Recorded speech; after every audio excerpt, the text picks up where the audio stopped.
There is a moment in Invincible that most people skip past on their way to the next fight scene. Cecil Stedman is standing in a room full of monitors, watching footage of a man who could crack the planet in half. And his expression does not change. Not a flicker of fear, not a trace of surprise. He has been watching Nolan Grayson for close to 20 years at this point, and whatever conclusions he has drawn, he drew them a long time ago. The monitors glow. The data scrolls. And Cecil just stands there, hands in his pockets, looking like a man reviewing quarterly reports. That stillness is the most frightening thing in the entire show. Not Omni-Man tearing through a subway car full of passengers. Not the Reanimen with their hollow eyes and mechanical limbs. The scariest thing in Invincible is a quiet bureaucrat who has already done the math on how many people he is willing to lose. That image, the calm administrator surrounded by screens, tells you everything you need to know about what kind of story Invincible is actually telling. On the surface, it is a show about a teenager learning to fly and punch things. Underneath, it is a show about power, and specifically about who gets to decide how power is used, who gets to decide when violence is acceptable, and who gets to decide which lives matter more than others. Cecil Stedman is at the center of all those questions. He is the man behind the curtain, except the curtain is a classified government facility, and the man behind it has access to weapons that would make most supervillains feel inadequate. If you are enjoying what we do here on this channel, subscribing is completely free and it genuinely helps us keep making these longer, deeper videos. We appreciate every single one of you who takes the time to do that. Now, to understand Cecil, you need to understand the world he lives in, and more importantly, the world he remembers living in before he became the person he is now. Because Cecil Stedman was not always the calculating, morally flexible director of the Global Defense Agency. There was a time, according to everything we learn about his backstory, when he was something much simpler. He was a true believer, a man who thought the world operated in clean, honest terms. Right was right, wrong was wrong. You did not cooperate with criminals. You did not cut deals with people who had blood on their hands. You did the job, you followed the rules, and you trusted that the system would hold.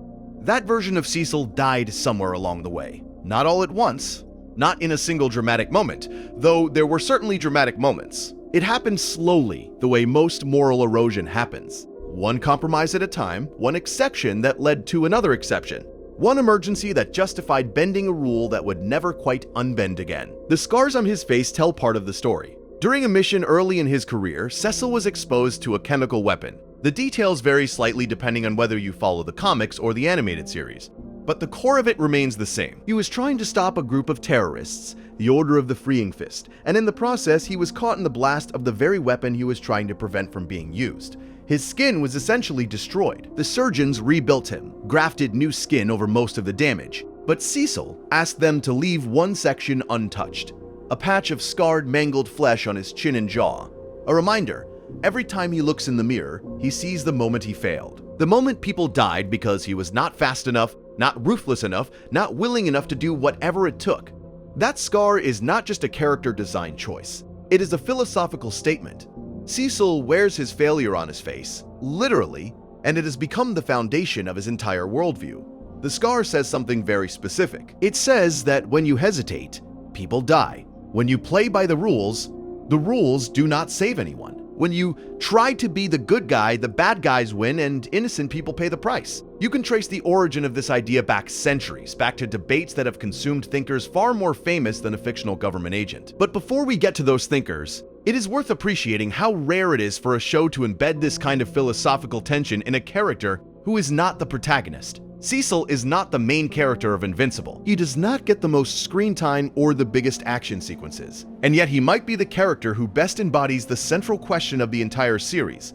What does it cost to keep the world safe? And who pays that cost? There is a phrase that gets attributed to Cecil's mentor, a man named Radcliffe who preceded him as director of the GDA. The phrase goes something like this: you can be the good guy or the guy who saves the world. You cannot be both. That sentence is doing an enormous amount of philosophical work, more than it might seem at first glance. And it is worth sitting with for a moment. What Radcliffe is really saying is that moral purity is a luxury. It is something you can afford when the stakes are low, when the worst consequence of your decision is a bad performance review or an awkward conversation. But when the stakes are existential, when the wrong call means millions of dead civilians, morality becomes a constraint that you cannot afford to operate within. Or at least, that is what people like Radcliffe and Cecil believe. Whether they are right is, in many ways, the central question of the entire Invincible series.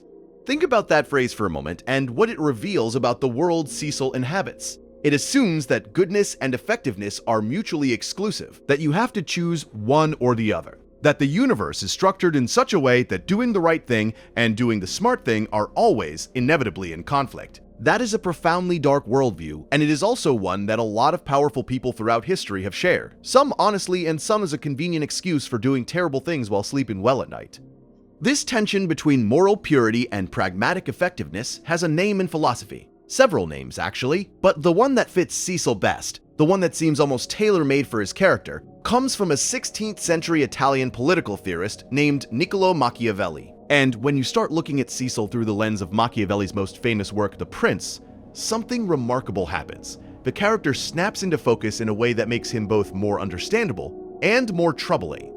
Machiavelli wrote The Prince in 1513, during a period of intense political upheaval in Italy. The city-states of the Italian peninsula were being torn apart by internal conflict and external invasion, and Machiavelli, who had served as a diplomat and government official in Florence, found himself on the losing side of a political coup, exiled from the city he loved, stripped of his position. Even tortured briefly by the new regime, Machiavelli sat down and wrote a book that would change how the world thinks about power. The book was intended as a practical guide for rulers, and its central argument was radical for its time, though it has since become almost common sense in political philosophy. Machiavelli argued that a ruler must learn how not to be good. Not that a ruler should be evil for the sake of evil, but that a ruler who insists on being virtuous at all times will inevitably be destroyed by those who have no such compunctions.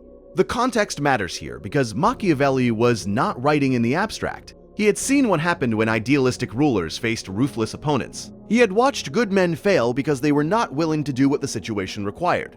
He had seen cities burned and populations massacred because leaders clung to principles that their enemies did not share. And from that experience, he drew a conclusion that has echoed through political thought ever since. Virtue, in politics, is conditional. It is something you practice when you can afford to and abandon when you cannot.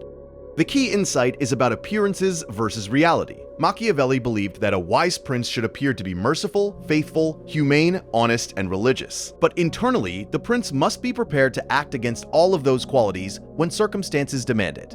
The prince must be, in Machiavelli's famous metaphor, both a lion and a fox. Strong enough to intimidate, clever enough to deceive. And notice that the emphasis is on appearing virtuous, not on being virtuous. The distinction is crucial. A leader who appears just and compassionate maintains the loyalty of the people. A leader who actually is just and compassionate in every situation and without exception gets overthrown by someone who is not.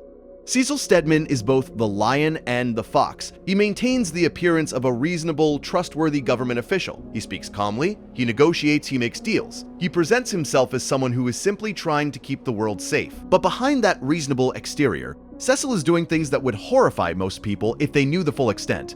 He is monitoring every superhero on the planet. He is building weapons designed to neutralize those same heroes if they ever step out of line. He is recruiting people like D.A. Sinclair, a man who kidnapped college students and turned them into cybernetic zombies, because Sinclair's expertise might prove useful in a future conflict. Consider how Cecil presents himself to Mark Grayson throughout the first season of the show. He is avuncular, almost paternal. He speaks to Mark with a kind of weary patience, like a father explaining the facts of life to a teenager who is not quite ready to hear them. He positions himself as an ally, someone Mark can trust, someone who has Mark's best interests at heart. And there is probably a part of Cecil that genuinely does care about Mark's well-being. But there is a much larger part that sees Mark as the most powerful weapon on Earth, now that Omni-Man is gone, and is doing everything in his power to ensure that weapon stays pointed in the right direction. This is the fox at work. Cecil is not lying to Mark. Exactly. He is curating the truth. He is revealing what he needs to reveal and concealing what he needs to conceal in order to maintain influence over a being who could, if he chose, ignore Cecil entirely. Every conversation Cecil has with Mark is simultaneously an honest exchange and a calculated manipulation. And that duality is pure Machiavelli. That last point about D.A. Sinclair deserves special attention because it is one of the most Machiavellian things Cecil does in the entire series. D.A. Sinclair was, by any reasonable moral standard, a monster. He abducted young people from a university campus. He subjected them to horrific surgical procedures without their consent. He turned living, breathing human beings into reanimated cybernetic soldiers with their free will stripped away and their bodies rebuilt as weapons. When Invincible finally stopped Sinclair, the natural expectation was that Sinclair would be imprisoned, tried, and punished for his crimes. Instead, Cecil recruited him. Think about what that decision means. Cecil looked at a man who had committed atrocities, and instead of seeing a criminal who deserved punishment, he saw a resource that could be redirected, a brilliant mind that could serve a greater purpose. The students Sinclair had kidnapped were already damaged beyond repair. Nothing Cecil did would undo that harm. But Sinclair's expertise in creating Reanimen could potentially save millions of lives if Earth ever faced a Viltrumite invasion. So Cecil made the calculation. He weighed the moral cost of letting Sinclair go unpunished against the practical benefit of having Sinclair's skills at his disposal.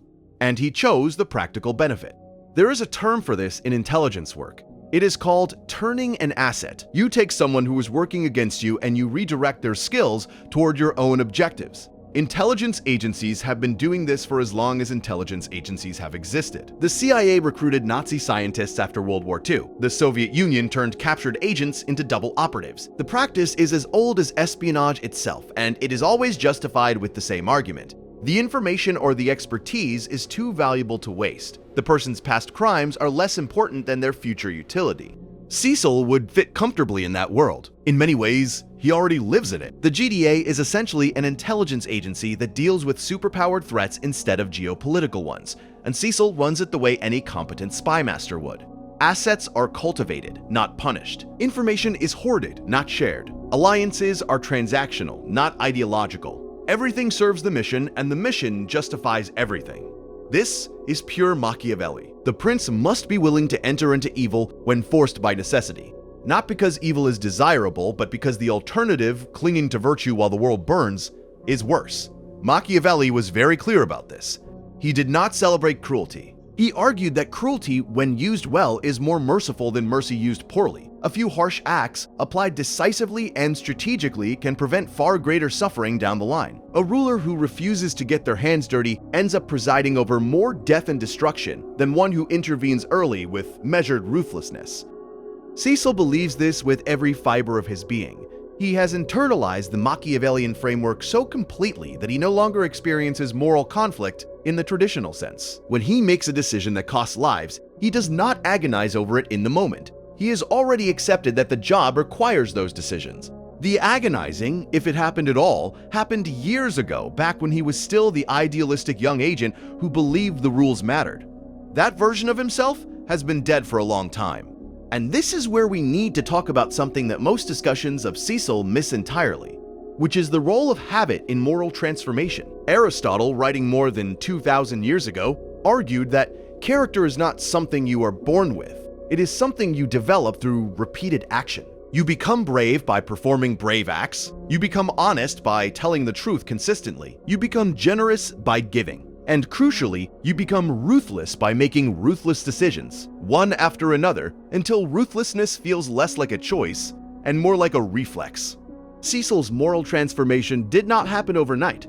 It happened decision by decision, year by year, crisis by crisis. Each time he chose pragmatism over principle, it became slightly easier to make the same choice the next time. Each time he overrode a moral objection in the name of necessity, the objection grew a little quieter. Each time he recruited a questionable asset or authorized a morally dubious operation, the category of acceptable expanded just a little bit further. This is how moral erosion works. Not through a dramatic fall from grace, but through a slow, almost imperceptible drift. The person you are today makes decisions that the person you were 10 years ago would have found unthinkable. But you never notice the change, because each individual step was so small. Aristotle would say that Cecil has developed the wrong virtues. He has cultivated strategic thinking, emotional detachment, and decisiveness under pressure, all of which are admirable qualities in the right context. But he has allowed compassion, justice, and respect for individual dignity to atrophy through disuse. And once those qualities atrophy past a certain point, they become almost impossible to recover. You cannot simply decide to be compassionate again after years of practicing coldness. The neural pathways have been rewritten, the habits have been set, the character has been formed. But here is where things get complicated, and where the philosophy starts to push back against Cecil's self-justification. Machiavelli wrote The Prince as advice for rulers, For people who had a legitimate claim to authority, Cecil's authority is not quite so clean. He was not elected. He was not appointed through any transparent democratic process. He was chosen by his predecessor, Radcliffe, essentially anointed as the next guardian of humanity's safety based on a single older man's judgment. His power derives from secrecy, from the fact that most people do not know the GDA exists, let alone what it does. And that raises a question that Machiavelli himself would have found interesting. Can you be a legitimate prince if no one knows you are the prince? This question connects to another philosophical tradition that maps onto Cecil's character with uncomfortable precision. Thomas Hobbes, writing about a century after Machiavelli, developed a theory of political authority that begins with a simple and terrifying premise. Without a strong central authority, human life is, in his famous phrase, solitary, poor, nasty, brutish, and short. Hobbes called this hypothetical state of affairs the state of nature, a condition of perpetual war where every person is a threat to every other person, and no one is safe. Now, the world of Invincible is not hypothetical. It is a world where the state of nature is a literal, daily reality. At any given moment, there could be an alien invasion, a supervillain attack, an interdimensional breach, or a Viltrumite scout deciding that Earth looks like a nice place to conquer. The threats are real, immediate, and potentially civilization-ending. This is not Hobbes speculating about what would happen without a government. This is a world where the forces of chaos are actively, constantly pressing against the thin barrier of order that people like Cecil maintain. The solution, according to Hobbes, is the social contract. People agree to surrender some of their individual freedom to a sovereign power, and in return, the sovereign provides security. The key word there is surrender. In Hobbes's framework, you do not get safety for free. You pay for it with obedience. You give up your right to make certain decisions for yourself, and in exchange, someone with greater power promises to protect you from the chaos that would otherwise consume everything. Cecil Stedman is the Hobbesian sovereign made flesh. He is the man to whom humanity has unwittingly surrendered its safety, though most humans do not know this arrangement exists. He provides protection from threats that ordinary people cannot even comprehend, and in return, he demands a certain kind of compliance. Not from ordinary citizens who remain blissfully ignorant, but from the superheroes who serve as his instruments of power. The Guardians of the Globe, Invincible, Adam, Eve, all of them operate within a system that Cecil controls, whether they fully realize it or not. And there is something deeply Hobbesian about the way Cecil structures his relationships with these heroes. He does not command them through raw force, because he does not have raw force. Cecil is a normal human being. He cannot fly, he cannot punch through walls, he cannot survive a fall from any significant height. In a direct physical confrontation with virtually any of the heroes he manages, Cecil would lose instantly and completely. His power comes from something else entirely. It comes from information, from leverage, from the fact that he controls the infrastructure on which the heroes depend. He provides them with intelligence, resources, support, and legitimacy. And in doing so, he creates a dependency that functions exactly like Hobbes's social contract. The heroes surrender some of their autonomy in exchange for the benefits Cecil provides, and Cecil uses that dependency to maintain control. The Hobbesian framework helps explain why Cecil monitors Omni-Man for 20 years without acting. In Hobbes's system, the sovereign tolerates potential threats as long as they remain useful. Omni-Man was, for 2 decades, the most powerful defender Earth had. He stopped alien invasions. He neutralized supervillains. He served whether he intended to or not as a deterrent against anyone who might threaten the planet. Cecil knew, or at least strongly suspected, that Nolan Grayson was not telling the truth about his origins. The monitoring technology at the Pentagon confirmed that Omni-Man's story about being from a planet of peaceful explorers was, at best, incomplete, and at worst, a complete fabrication. But Cecil did not act on that information. He filed it away. He updated his contingency plans. He made sure he had options if Omni-Man ever turned hostile. And then he went back to using Omni-Man as the most powerful weapon in his arsenal. Because from a Hobbesian perspective, the question was never whether Omni-Man was trustworthy. The question was whether Omni-Man was useful. And for 20 years, the answer was yes. Think about the sheer nerve that requires 20 years of knowing, or strongly suspecting, that the most powerful being on your planet is lying about who he is and why he is here. 20 years of smiling at that being, working with that being, and trusting that being with the safety of millions of people, all while maintaining contingency plans for the day the lie unravels. That is not just pragmatism. That is a kind of existential poker, a decades-long bluff played with the stakes of planetary survival. And Cecil played it without blinking. There is something admirable about that, in a terrifying sort of way. It requires a level of self-control and long-term strategic thinking that very few people possess. But it also reveals something deeply unsettling about how Cecil views the people around him. To maintain that bluff for 20 years, Cecil had to suppress his natural human responses to an extraordinary degree. He had to interact with Nolan at social functions, at briefings, possibly even at family gatherings, knowing that the man across the table from him could be a conqueror waiting for orders. He had to watch Debbie Grayson build a life with a man who might be a sleeper agent. He had to watch Mark Grayson grow up knowing that the boy's father was potentially the greatest threat the planet had ever faced. And he said nothing. Not to Debbie, not to Mark, not to anyone outside his immediate circle of classified clearance, because telling them would have been strategically disadvantageous. The information would have caused panic, would have compromised the surveillance operation, would have potentially triggered the very confrontation Cecil was trying to delay. So Cecil kept his mouth shut and let a woman build her life on a lie, and let a teenager worship a father who might one day destroy everything he loved. This is the cold arithmetic that defines Cecil's character. People are assets. Heroes are weapons systems. Villains are resources waiting to be redirected. Even the dead are not beyond his reach, as evidenced by his willingness to use Sinclair's reanimen technology, which literally reanimates corpses and turns them into soldiers. Nothing is sacred. Nothing is off limits. The only metric that matters is whether a given action increases or decreases Earth's chances of survival. And you might be thinking, well, that sounds reasonable actually. If the alternative is extinction, then yes, you should use every tool available. But that is exactly the trap that utilitarian thinking sets for you. And it is worth examining the trap carefully before you decide whether you want to step into it. Utilitarianism in its simplest form is the ethical theory that the right action is the one that produces the greatest good for the greatest number. It was formalized by Jeremy Bentham in the late 18th century and refined by John Stuart Mill in the 19th century. And it remains one of the most influential moral frameworks in the world. On the surface, it seems almost inarguably correct. Of course you should try to maximize happiness and minimize suffering. Of course you should consider the consequences of your actions. What kind of moral system would not care about outcomes? The appeal of utilitarianism is its apparent simplicity and its democratic spirit.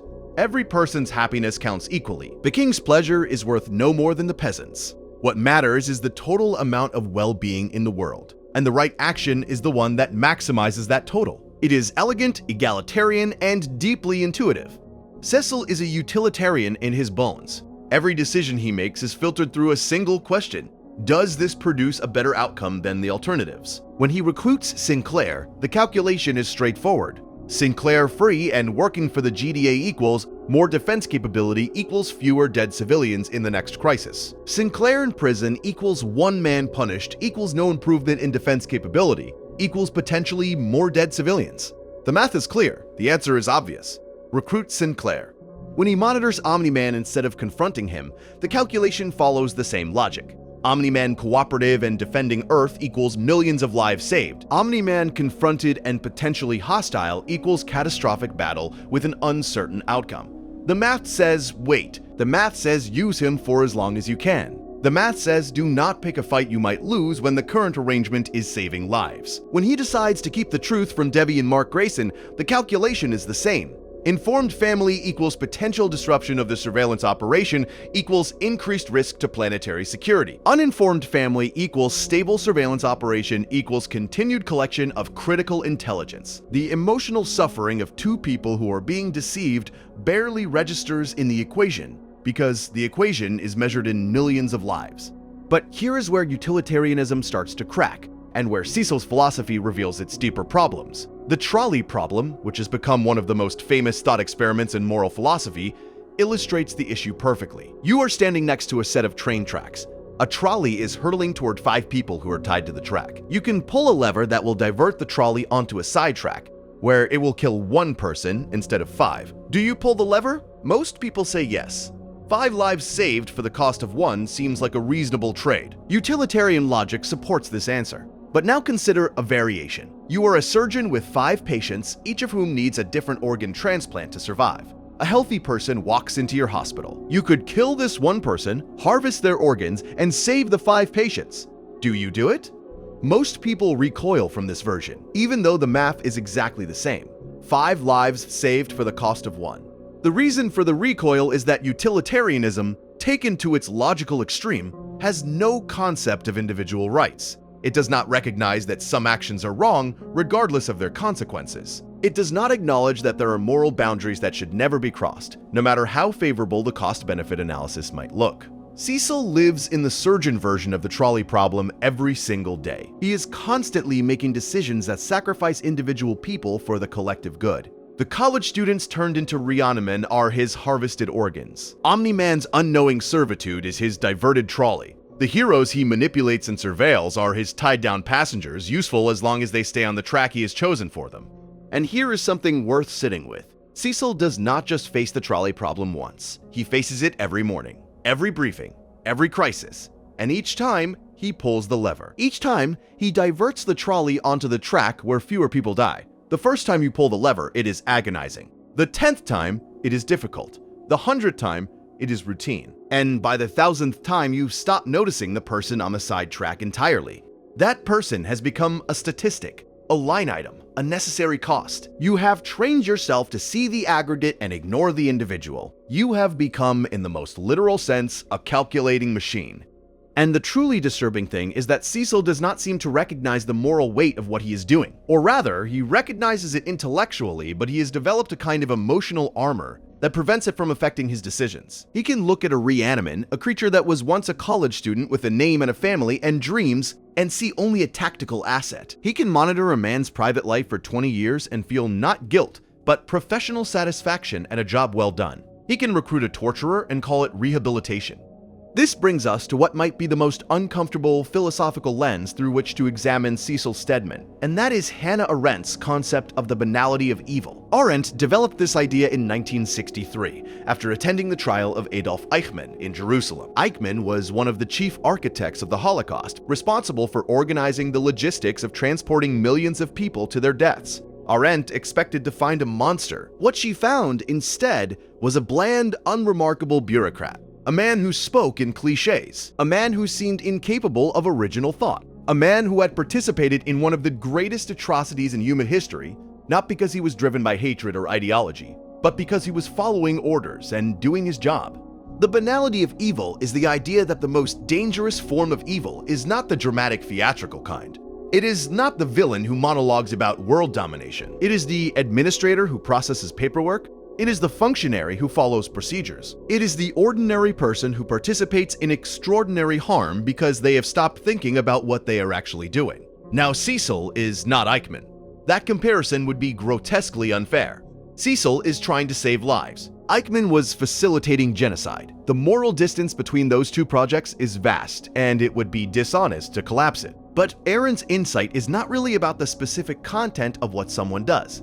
It is about the mechanism by which ordinary people become capable of extraordinary moral compromises. And that mechanism, the replacement of genuine moral reasoning with procedural thinking, with cost-benefit analysis, with the language of necessity and pragmatism, that mechanism is one that Cecil has embraced completely.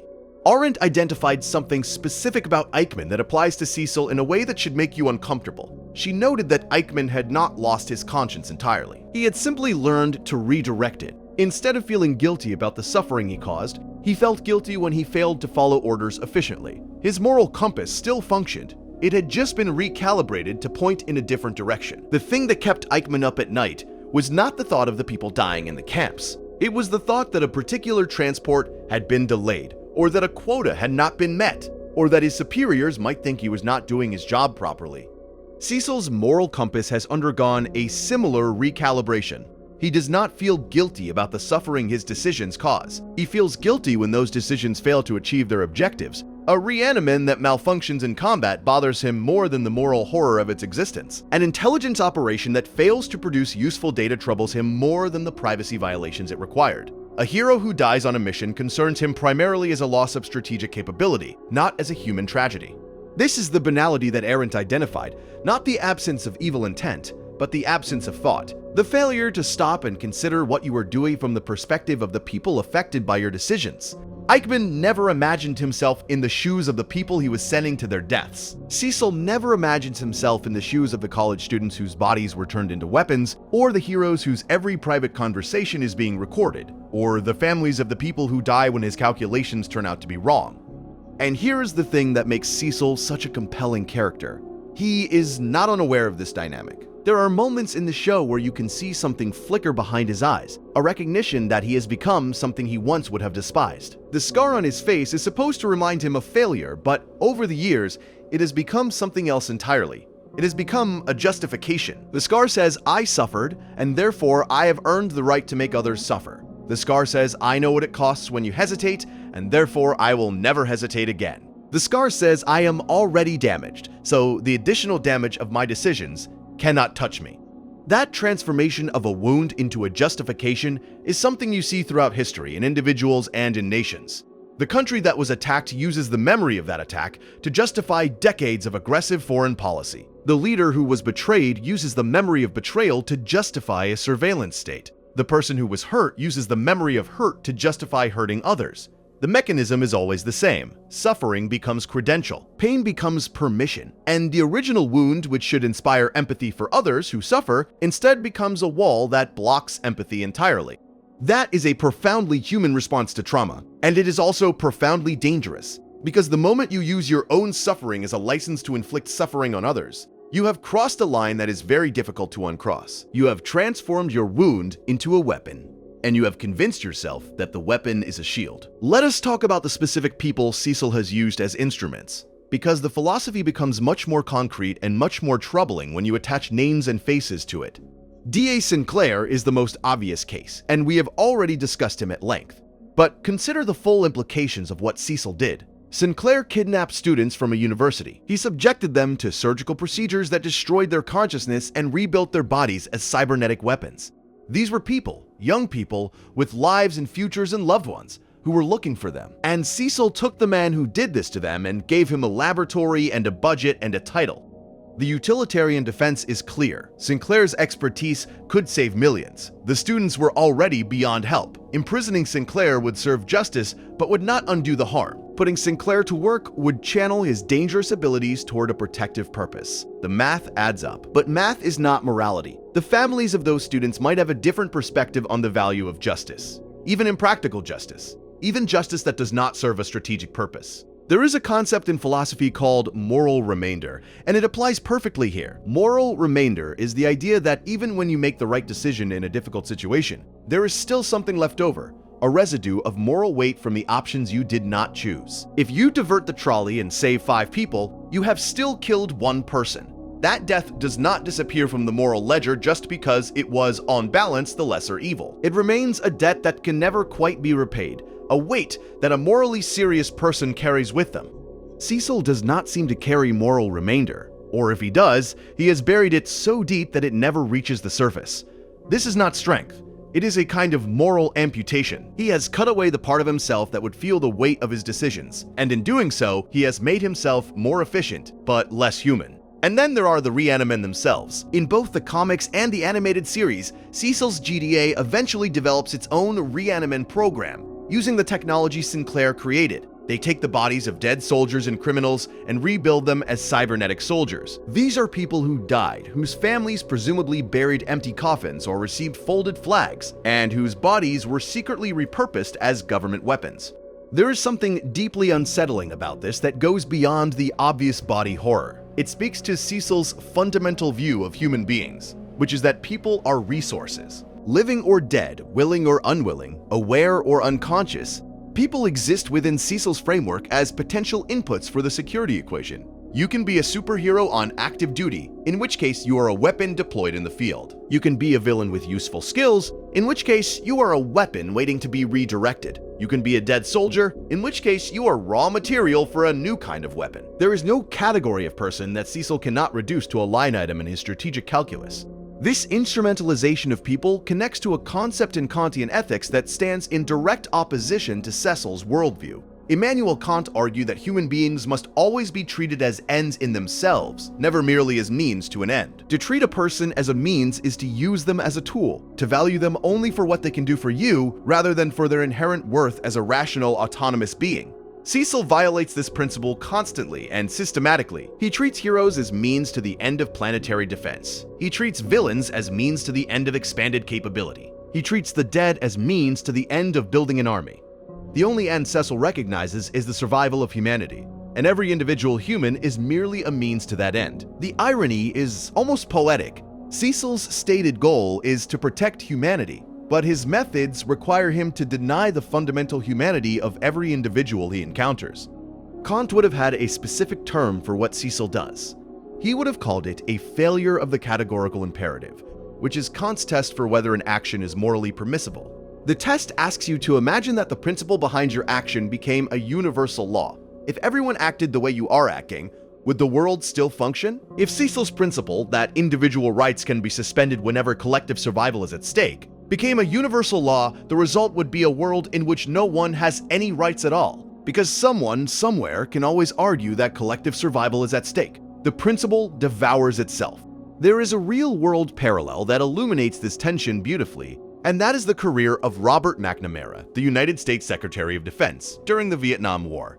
McNamara was, in many ways, a real-life Cecil Stedman. He was brilliant, analytical, data-driven, and absolutely convinced that the right numbers could solve any problem. He approached the Vietnam War as an exercise in optimization, measuring progress through body counts and kill ratios and statistical models that reduced human suffering to data points on a graph.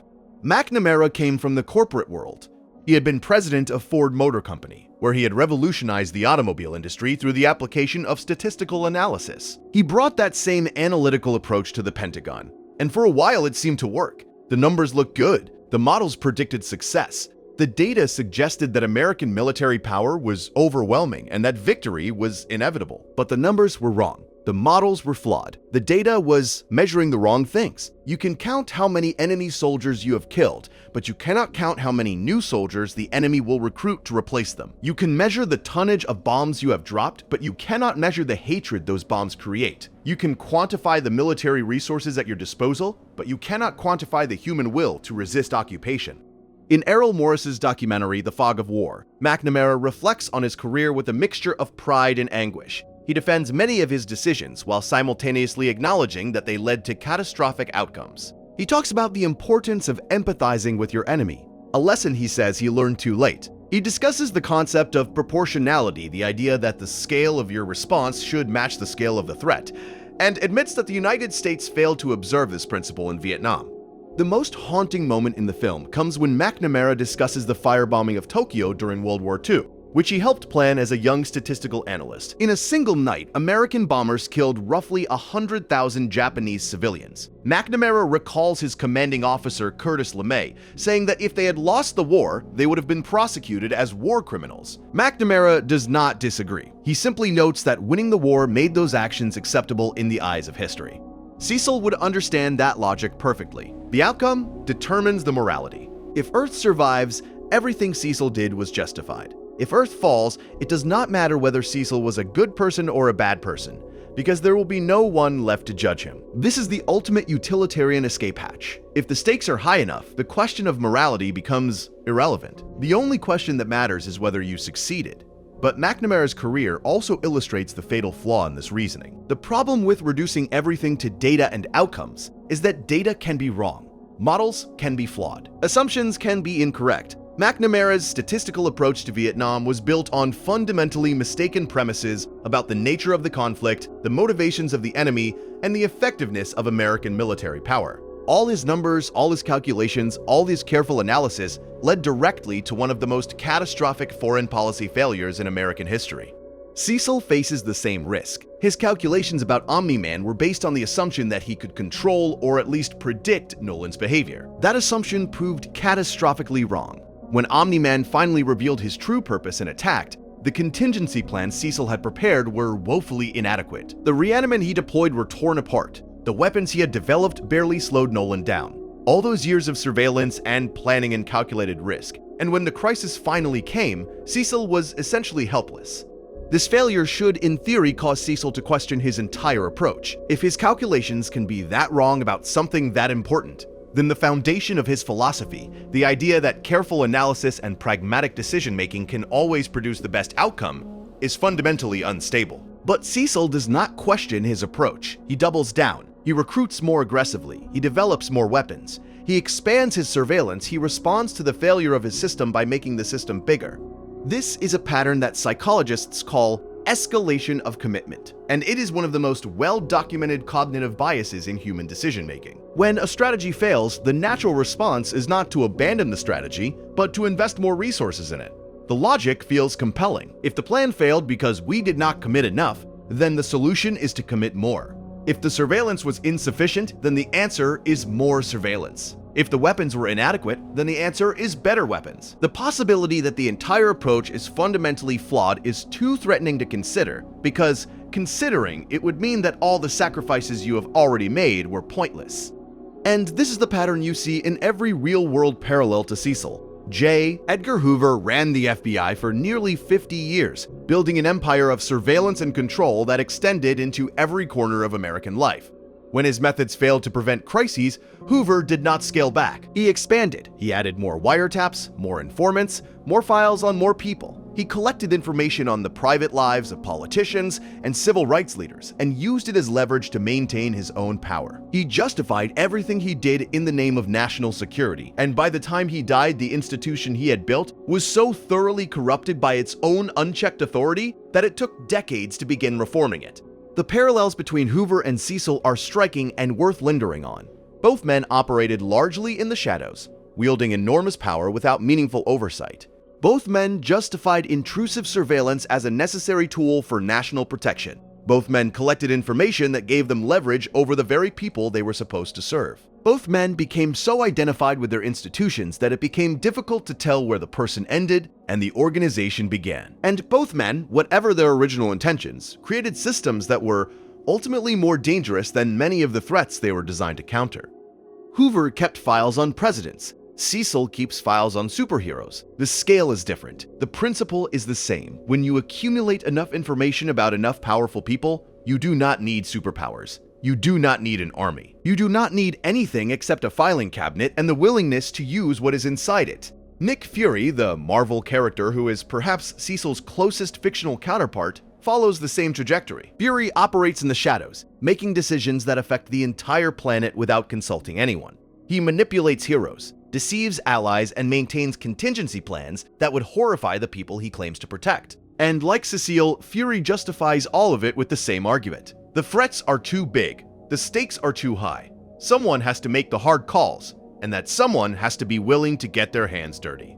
There is even a specific Fury storyline that maps almost perfectly onto Cecil's approach. In the Marvel comics, Fury creates the Life Model Decoy program, which produces robotic duplicates of key individuals. The program is designed as a security measure, but it quickly becomes a tool of deception, allowing Fury to manipulate events from behind the scenes while maintaining plausible deniability. Cecil's use of reanimen serves a similar function, creating disposable soldiers that allow him to project force without risking assets he actually values. The problem with this argument is not that it is wrong. It is that it is incomplete. Yes, someone has to make hard decisions. Yes, the world contains threats that cannot be addressed through ordinary democratic processes. Yes, there are situations where moral purity leads to catastrophic outcomes. All of that is true, but the argument as Cecil and his real-world counterparts present it contains a hidden assumption that deserves to be challenged. The assumption is that the person making the hard decisions is the right person to be making them. Cecil was chosen by Radcliffe. Hoover was appointed by a president who had no idea what Hoover would become. Fury appointed himself. None of these figures achieved their positions through a process that could be described as legitimate in any meaningful democratic sense. They are self-selected guardians, people who decided that they were qualified to make life and death decisions for everyone else, and who then built systems that made it impossible for anyone to challenge that self-appointment. This is the Platonic problem of the philosopher king turned on its head. Plato argued in the Republic that the ideal ruler would be a philosopher, someone with the wisdom and knowledge to govern justly, who ruled not because they wanted power, but because they understood that they were the best qualified to wield it. Cecil fits part of this model. He does not seem to enjoy power for its own sake. He does not live lavishly. He does not use his position for personal gain. He genuinely believes that he is doing what is necessary to protect humanity. But Plato also argued that the philosopher king must be accountable to truth, to justice, to a conception of the good that transcends personal opinion. Cecil's conception of the good is entirely self-defined. He decides what constitutes an acceptable risk. He decides how many casualties are tolerable. He decides which moral rules apply and which can be suspended. There is no higher authority checking his work, no independent body reviewing his decisions. No mechanism by which the people he claims to protect can challenge his judgment. This absence of accountability is not just a practical problem, it is a moral one. Because one of the central insights of political philosophy, from Hobbes to Locke to the American founders, is that power without accountability inevitably corrupts, not because the people who hold power are inherently bad, but because unchecked authority removes the external constraints that keep good people honest. When you never have to justify your decisions to anyone, when you never have to face the people affected by your choices, when you operate in a world where the phrase classified covers a multitude of sins, you lose the ability to accurately assess your own behavior. Cecil shows signs of this corruption throughout the series, not the dramatic, obvious kind of corruption like embezzlement or tyranny, something subtler and more insidious. He begins to confuse his judgment with objective reality. He begins to assume that because he has access to more information than anyone else, his conclusions must be correct. He begins to treat disagreement as naivety and moral objections as obstacles to be managed, rather than arguments to be engaged with. When Invincible challenges Cecil's methods, Cecil does not take the criticism seriously. He listens politely, he acknowledges Mark's feelings, and then he continues doing exactly what he was doing before. Because in Cecil's mind, Mark is a young man who does not understand how the world really works. Mark has ideals, Cecil has data, and in a conflict between ideals and data, Cecil always bets on data. But Mark's ideals are not naive. They represent a legitimate moral framework, one that says certain things are wrong regardless of their consequences. Kidnapping people is wrong even if the kidnapper is useful. Surveillance without consent is wrong even if it prevents harm. Using the dead as weapons is wrong even if they cannot feel pain. These are not childish positions. They are the ethical foundations on which civilized society is built. And Cecil's willingness to override them in the name of pragmatism does not make him wiser than Mark. It makes him more dangerous. There is something worth exploring in the way Cecil handles his relationship with the Guardians of the Globe more broadly. These are people who risk their lives on a regular basis, who fight battles that would terrify ordinary soldiers, who endure physical and psychological trauma that most people could not begin to comprehend. And Cecil manages them like assets in a portfolio. He provides resources when they perform well, he applies pressure when they resist, he replaces them when they are no longer useful. The Guardians do not work for Cecil in any formal sense. They are not employees of the GDA. They do not receive salaries or benefits in the traditional sense. The relationship is more subtle than that. Cecil provides them with intelligence, which they need to fight effectively. He provides them with technology, which enhances their capabilities. He provides them with legal cover, which allows them to operate without interference from law enforcement. And in return, the Guardians respond when Cecil calls. They fight the battles Cecil identifies as priorities. They follow the strategies Cecil develops. They are, in everything but name, soldiers in Cecil's private army. This dynamic plays out in almost every major storyline in Invincible, and it reaches its most extreme expression in the comics, when Robot, a character who shares many of Cecil's philosophical tendencies but lacks Cecil's self-imposed limitations, stages a coup and takes control of the world. Robot, whose real name is Rudolph Connors, follows the same utilitarian logic that Cecil follows. He calculates outcomes, he weighs costs against benefits, he makes the hard decisions, but Robot takes the logic further than Cecil ever would. Robot concludes that the most efficient way to protect humanity is to eliminate all competing power structures, including democratic governments, independent hero teams, and the GDA itself. He becomes a dictator, not out of malice, but out of the same cold arithmetic that drives every decision Cecil makes.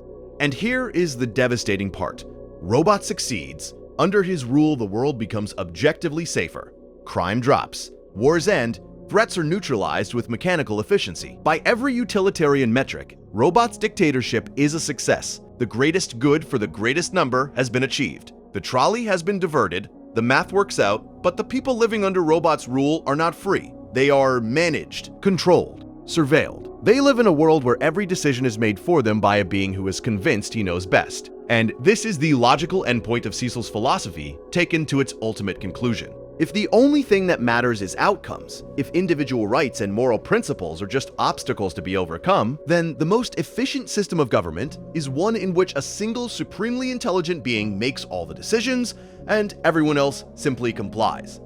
Cecil would be horrified by this comparison. He would insist that there are lines he would not cross, boundaries he would not violate, and to his credit, there is some evidence for this.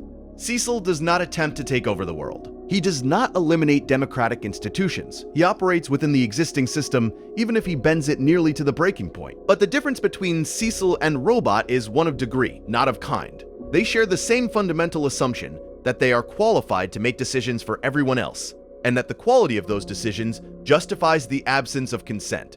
The relationship between Cecil and Robot is one of the most philosophically rich dynamics in the entire Invincible series, and it deserves more attention than it usually receives. Because Robot did not merge fully formed as a would-be dictator. He started as a hero. He started as someone who wanted to help. And over time, through exposure to the same pressures and the same impossible choices that shaped Cecil, he arrived at a conclusion that Cecil has been dancing around for years but never quite articulates. If someone has to make the hard choices, and if those choices are too important to be left to democratic processes, then the person making them should have absolute authority. Anything less is inefficient. Anything less is dangerous. Robot looked at Cecil and saw a man who was halfway to the truth, but too sentimental to go all the way. Cecil maintained the fiction that he was accountable to someone, that he operated within a system, that there were limits to what he could do. Robot stripped away those fictions and embraced the pure logic underneath. If you are going to play God, you might as well be honest about it. This is the philosophical edge that makes Cecil Stedman such a remarkable character. He is not a villain. He is not a hero. He is something far more interesting and far more troubling. He is a man who has taken a set of reasonable premises. The world is dangerous. Someone needs to protect it. Hard decisions are necessary, and followed them to conclusions that are deeply, fundamentally wrong. Not wrong in their logic, but wrong in their humanity. Cecil's error is not that he calculates, it is that he believes calculation is enough. The ancient Greeks had a word for the kind of knowledge that Cecil lacks. They called it phronesis, usually translated as practical wisdom. Phronesis is not just the ability to reason correctly about what to do. It is the ability to perceive the morally relevant features of a situation, to feel the appropriate emotions in response to what you see, and to act in a way that reflects not just strategic intelligence, but genuine moral understanding. Aristotle argued that phronesis cannot be reduced to rules or calculations. It requires experience, empathy, and a kind of moral sensitivity that develops only through sustained engagement with other human beings as human beings, not as assets or resources or data points. Cecil has strategic intelligence in abundance. What he lacks is phronesis. He can calculate the optimal move in any situation, but he cannot feel the weight of that move the way a person with practical wisdom would. When he sends young heroes into danger, he does not feel the full moral weight of what he is doing, because he has trained himself to see them as assets rather than people. When he uses the dead as weapons, he does not feel the violation of their dignity, because in his framework, dignity is a luxury that survival cannot afford. And here is the tragedy. Cecil is not incapable of feeling these things. You can see moments in the show where his humanity breaks through the armor he has built around himself. When he talks to Debbie Grayson after Nolan's betrayal, there is genuine compassion in his voice. When he looks at the destruction caused by battles he could not prevent, there is real pain in his expression. When he deals with the aftermath of catastrophes, you can see him carrying something that looks like grief, even if he never names it. Cecil is not a machine. He is a person who has systematically suppressed the parts of himself that would make his job impossible. He has not eliminated his emotions. He has quarantined them. He has put them in a locked room somewhere inside himself and told them to stay quiet while he does what needs to be done. And every now and then, when the door to that room cracks open, you catch a glimpse of the person Cecil might have been if the world had not demanded that he become something else. This suppression is its own kind of tragedy, and it connects to one of the most profound questions in moral philosophy. Can a person do what Cecil does and remain a good person? Or does the job itself, with its constant demands for moral compromise, eventually erode the moral core of anyone who holds it? The philosopher Bernard Williams explored this question in his critique of utilitarianism, using the concept of moral integrity. Williams argued that each person has a set of fundamental commitments, projects, and relationships that define who they are. These are not just preferences or opinions. They are the ground on which a person's identity stands. When you force someone to act against these fundamental commitments, even for a good cause, you damage something essential about their personhood. Williams called this the problem of integrity, and he used it to argue that utilitarianism asks too much. It asks you to sacrifice not just your comfort or your safety, but your very identity. Cecil's fundamental commitments, whatever they once were, have been almost entirely replaced by a single overriding directive: protect Earth. Everything else, friendship, trust, compassion, justice, has been subordinated to that directive. And in subordinating everything to one goal, Cecil has not strengthened himself. He has hollowed himself out. He has become a vessel for a purpose, a function rather than a person. There is a loneliness in that hollowing out that the show captures beautifully without ever drawing attention to it. Cecil does not have close friends. He does not have a family that we see. He does not seem to have hobbies or interests or anything that exists outside the orbit of his work. His entire identity is the GDA. His entire purpose is the mission. Strip those away and there is nothing underneath. Just the scars and the calculations and the weight of 1,000 decisions that no one will ever thank him for. This is what makes the comic book version of Cecil's death so philosophically resonant. When Robot decides to seize power, Cecil is one of the first obstacles he eliminates. Robot slits Cecil's throat, and then, to make sure, crushes his skull. It is a brutal, ignoble death for a man who spent his entire life trying to maintain control over an uncontrollable world. And the terrible irony is that Robot is Cecil's creation, in a philosophical sense. Robot learned from Cecil. He watched how Cecil operated, absorbed Cecil's methods, internalized Cecil's assumptions, and then surpassed Cecil by being more consistent in applying them. If the ends justify the means, and if the means include seizing absolute power, then Robot is simply a better Machiavellian prince than Cecil ever was. Cecil built the philosophical framework that Robot used to justify killing him. There is a lesson in that. The tools of pragmatic ruthlessness do not stay in the hands of the person who first picks them up. The precedents you set, the compromises you make, the moral boundaries you erode, all of these things outlive you and become available to whoever comes next. Cecil spent years building a system based on the principle that the right person with enough power can protect everyone. Robot simply agreed and concluded that he was the right person. This is the fundamental problem with the entire Machiavellian project, and it is the problem that Cecil, for all his intelligence, never solves. You cannot build a system of governance on the assumption that the person in charge will always be wise and benevolent, because eventually, the person in charge will be someone else, and that someone else will have access to all the tools and precedents and exceptions that you created, and they will use them for their own purposes.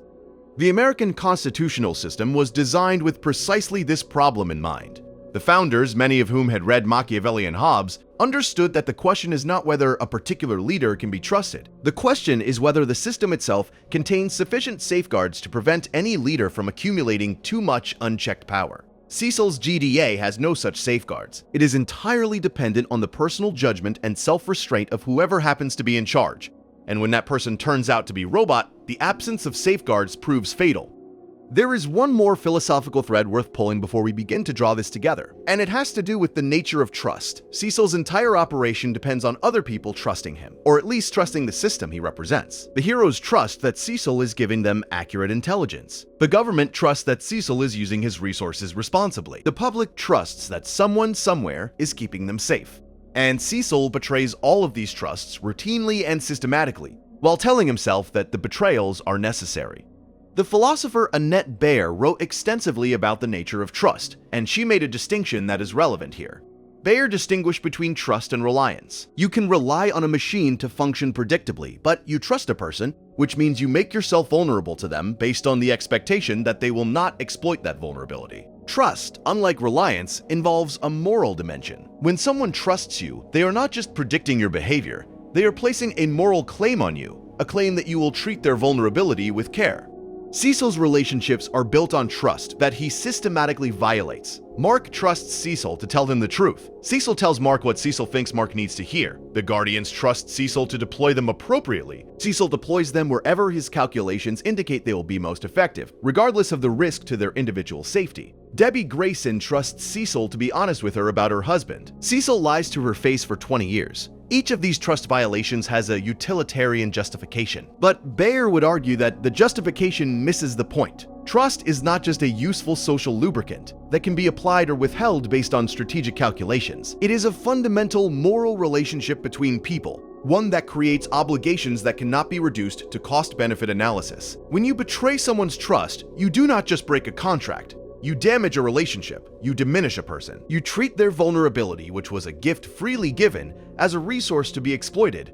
Cecil exploits the gift of trust more thoroughly than almost any character in fiction, and he does it while maintaining the appearance of trustworthiness, which makes the exploitation all the more damaging. Because the people who trust Cecil are not foolish or naive. They trust him because he has worked hard to earn that trust, because he has cultivated an image of reliability and competence. and dedication. The trust is real, the betrayal is real, and the distance between them is where Cecil's character lives.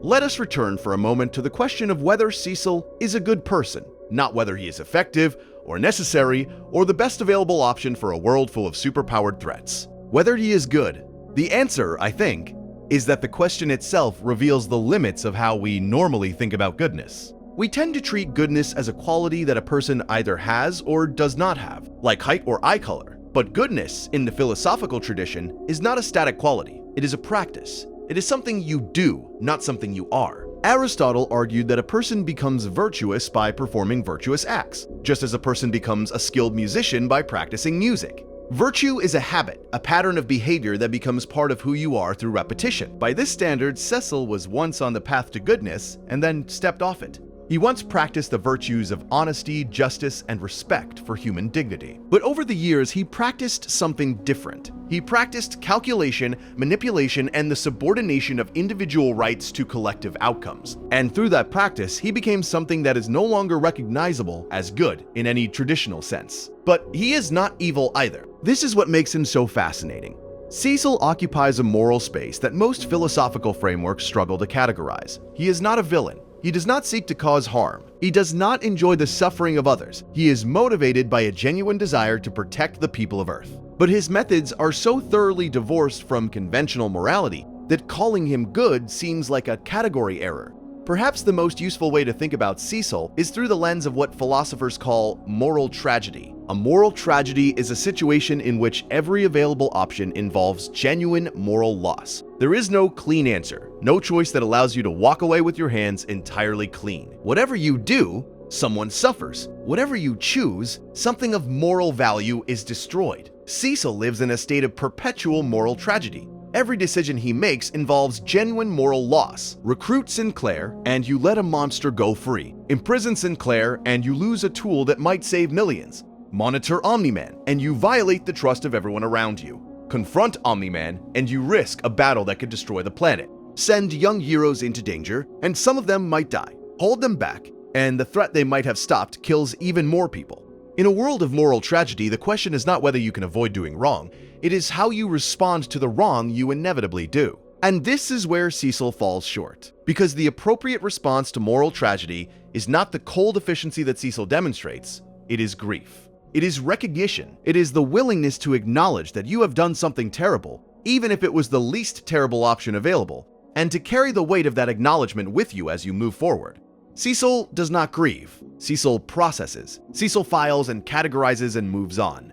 And in doing so, he fails the deepest moral test that his situation presents. Not the test of whether he can make the hard decisions, because he clearly can. The test of whether he can make them and still remain fully human afterward. That is the test he is failing, slowly and steadily, one decision at a time. Perhaps the best way to understand Cecil is through the lens of what the ancient Stoics called the preferred indifferent. In Stoic philosophy, the only truly good thing is virtue, and the only truly bad thing is vice. Everything else, wealth, health, reputation, even life itself, is morally indifferent. Some of these indifferent things are preferred, meaning it is reasonable to pursue them, but they do not affect your moral status.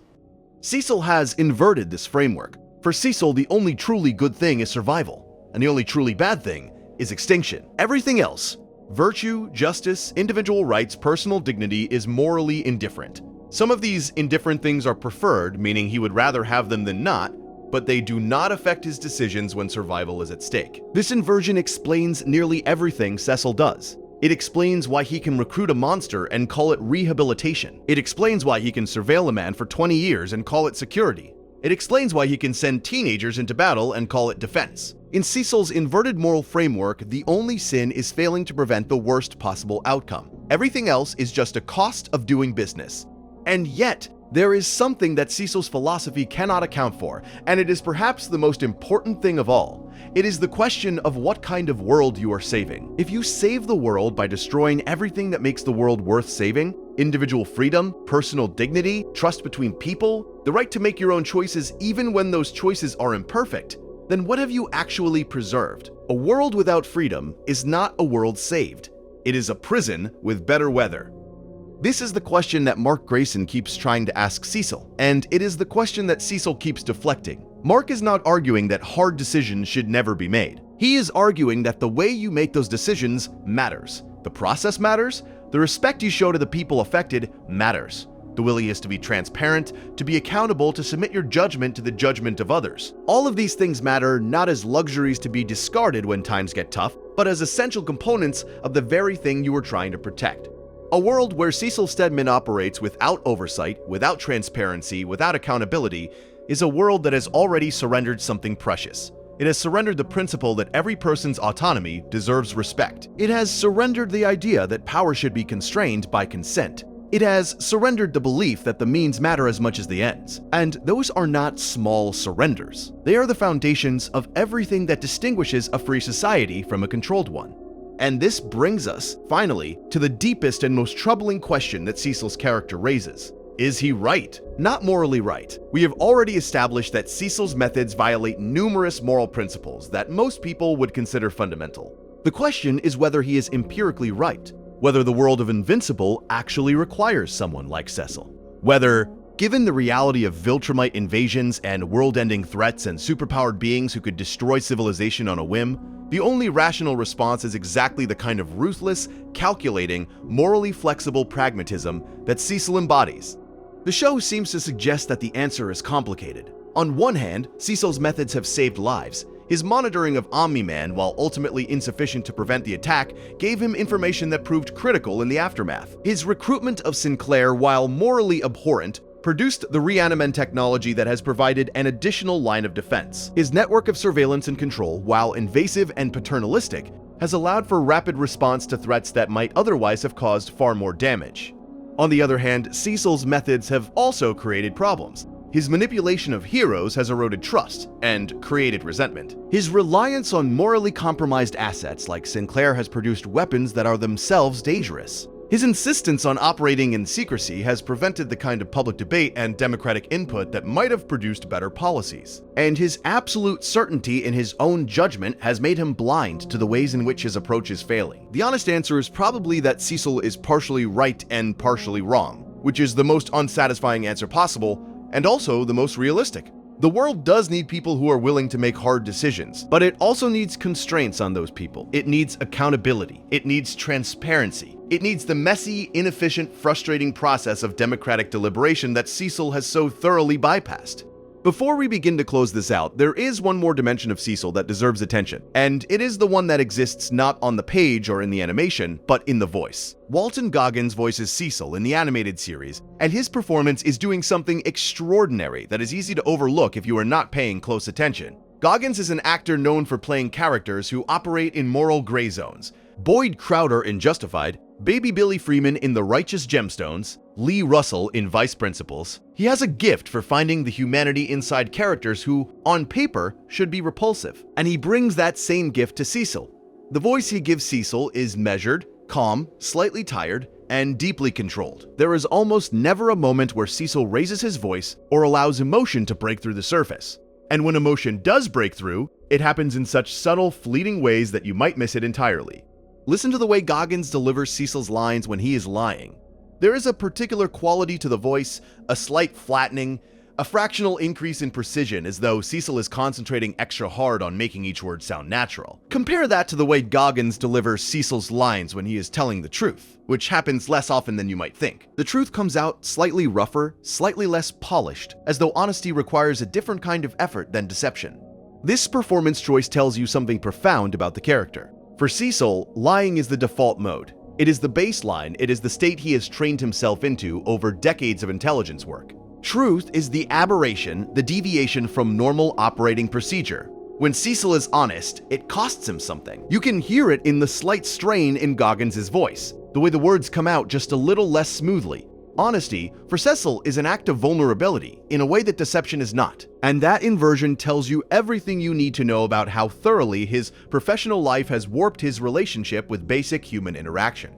There is also something worth noting about the way Cecil exists within the visual language of the show. In a series full of bright primary colors and dynamic action sequences and characters whose emotions are written across their faces in bold, expressive lines, Cecil is notably muted. His color palette is browns and grays.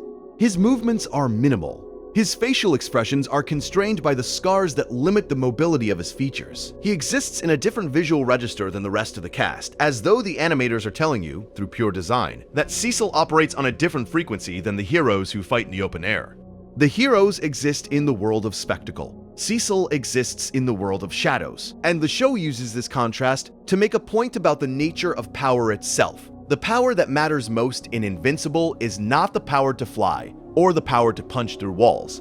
It is the power to know things, the power to control information, the power to make decisions in rooms that no one else knows exist. Cecil's power is invisible, which is exactly what makes it so effective and so dangerous. This connects to a broader theme in the show that mirrors a very real tension in contemporary society, which is the tension between security and privacy, between safety and freedom, between the comfort of being protected and the discomfort of knowing that protection comes with a price.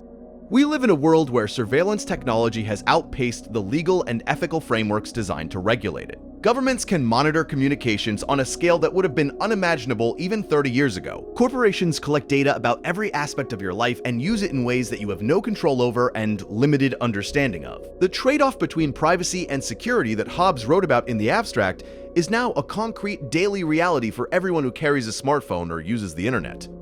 Cecil's GDA is a heightened, fantastical version of this reality, but the underlying dynamics are the same. Cecil monitors superheroes because superheroes are the most powerful and therefore the most dangerous beings on the planet. Governments monitor citizens because citizens, in aggregate, represent both the target and the potential source of threats to social order. In both cases, the monitoring is justified by the same argument. We need to know what people are doing in order to keep everyone safe. And in both cases, the same question applies. Who monitors the monitors? In Cecil's case, the answer is no one. Cecil answers to himself. He sets his own rules, he defines his own boundaries. He decides what level of surveillance is appropriate and what constitutes a threat. And while there are certainly people within the GDA who report to Cecil, there is no one above Cecil to whom Cecil reports. He is the top of the pyramid, and the pyramid casts no shadow upward. This is the architecture of the surveillance state in miniature, a closed system in which the people doing the watching are not themselves subject to being watched, a system in which accountability flows in only one direction, downward, and in which the person at the top operates with a degree of autonomy that would alarm anyone who has studied the history of unchecked authority. And yet there is a part of you that finds Cecil's argument persuasive. Because the threats are real, the Viltrumites are not a hypothetical danger. Omni-Man actually did attack. People actually did die. And in the aftermath of that attack, it was Cecil's surveillance, Cecil's contingency plans, Cecil's network of assets and informants and controlled resources that allowed humanity to begin recovering. Without Cecil, Earth would have been significantly less prepared for the crisis when it came. This is the bind that the show puts you in, and it is the same bind that real societies face when confronting questions of security and freedom. The surveillance state works. It catches threats, it prevents attacks. It provides early warning of dangers that would otherwise arrive without notice. And the fact that it works makes it very, very difficult to argue against, even when you know on a deep philosophical level that the cost is too high. Cecil understands this bind and exploits it ruthlessly. Every time someone questions his methods, he has a ready answer. Look at what I have prevented. Look at the threats I have neutralized. Look at the information I have gathered that allowed us to survive. And the implied conclusion is always the same. You cannot afford to restrain me. The cost of my freedom is your safety. It is a compelling argument. It is also, if you think about it carefully, a form of hostage-taking. Cecil is essentially saying, I will protect you, but only if you let me operate without limits. If you try to constrain me, I will be less effective, and you will be less safe. The protection is conditional on the absence of oversight, and that conditionality transforms what should be a public service into a form of leverage. There is something else worth considering about Cecil, and it has to do with the way he relates to the women in the story, particularly Debbie Grayson. Cecil's relationship with Debbie is one of the most morally complex dynamics in the entire series, and it often gets overlooked in favor of the more dramatic relationships between Cecil and the heroes. Cecil knew, or strongly suspected, that Debbie's husband was an alien with potentially hostile intentions. He maintained surveillance on the Grayson household for years. He watched Debbie build a life, raise a son, construct an identity around her marriage, all while knowing that the foundation of that life was a lie. And he said nothing. The utilitarian justification is obvious. Telling Debbie would have compromised the surveillance operation. It would have introduced an uncontrolled variable into a carefully managed situation. Debbie might have confronted Nolan, or left him, or behaved in ways that alerted Nolan to the fact that he was being watched. Any of those outcomes could have precipitated the very crisis Cecil was trying to delay. But the moral cost of that silence is enormous. By choosing not to tell Debbie, Cecil effectively made a decision about her life without her consent. He decided that her ignorance served a greater purpose than her autonomy. He decided that the strategic value of keeping her in the dark outweighed her right to know the truth about her own husband. He treated her, in other words, exactly the way he treats everyone else, as a variable in an equation, as a means to an end. And when the truth finally comes out, when Nolan reveals himself and Debbie's world collapses, Cecil is there. He offers support, he provides resources, he helps her navigate the aftermath. And there is something genuinely compassionate about these interactions. Cecil seems to care about Debbie in a way that transcends mere strategic calculation, but that compassion is tainted by the knowledge that Cecil could have spared her years of living a lie and chose not to. This is the fundamental tension in all of Cecil's relationships. He is capable of genuine human connection. He is not a sociopath. He is not incapable of empathy or compassion or care. But every genuine connection he makes is mediated by his role as the director of the GDA. Every relationship exists within the framework of his strategic calculus. Every moment of authentic human emotion is shadowed by the awareness that Cecil is always calculating. You can see this most clearly in his interactions with Mark in the later seasons. There are moments where Cecil seems genuinely proud of Mark, genuinely impressed by his growth and his courage and his willingness to do the right thing even when it is difficult. But those moments of pride are always accompanied by a calculating awareness of Mark's strategic value. Cecil is proud of Mark the way a general might be proud of a particularly effective weapon. The pride is real, but it is entangled with utility in a way that makes it impossible to separate. This entanglement is, perhaps, the saddest thing about Cecil Stedman. He is a man who is capable of love, capable of connection, capable of all the things that make human life meaningful, but who has built his entire existence around a framework that treats those things as secondary to the mission. He has not killed his humanity, he has imprisoned it. And every now and then, it rattles the bars of its cell, and you catch a glimpse of the person Cecil might have been if the world had not demanded that he become someone else. There is another way to look at the surveillance apparatus Cecil constructs, and it requires a detour through a French philosopher named Michel Foucault and a very specific architectural design called the panopticon. The panopticon was originally conceived by Jeremy Bentham in the late 18th century as a blueprint for an ideal prison. The design is deceptively simple, a circular building with cells arranged around the perimeter, and a central watchtower in the middle. The guards in the tower can see into every cell, but the prisoners cannot see into the tower. They never know when they are being watched. They only know that they could be watched at any moment. And that uncertainty, that permanent possibility of observation, is the mechanism of control. The prisoners begin to regulate their own behavior, not because someone is actively coercing them, but because the architecture itself has made surveillance feel omnipresent. Foucault took Bentham's design and turned it into something far more expansive in his 1975 book Discipline and Punish. He argued that the panopticon was not just a prison blueprint. It was a metaphor for how modern power operates. Power in the modern age, Foucault claimed, does not work primarily through violence or the threat of violence. It works through visibility, through the knowledge that you are being observed, categorized, evaluated, and filed. The disciplinary society does not need to punish you to control you. It just needs you to know that punishment is possible, that someone is watching, that your behavior is being recorded. The result is a population that polices itself. You do not need a guard in every cell if the prisoners believe the guard could be in the tower at any time.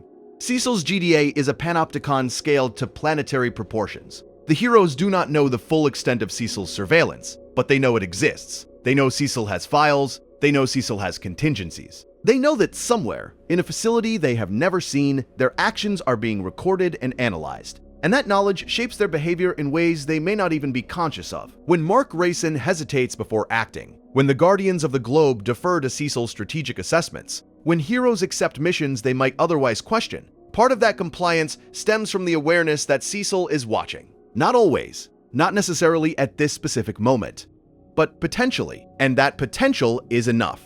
Foucault would recognize Cecil immediately. You would see the GDA not as an anomaly, but as the purest expression of the disciplinary logic that governs modern institutions. Schools monitor students, hospitals monitor patients, corporations monitor employees, governments monitor citizens. The scale and the stakes vary, but the mechanism is identical. Create a system in which observation is constant or perceived to be constant, and the observed will internalize the expectations of the observer. They will become, in Foucault's chilling phrase, the principle of their own subjection.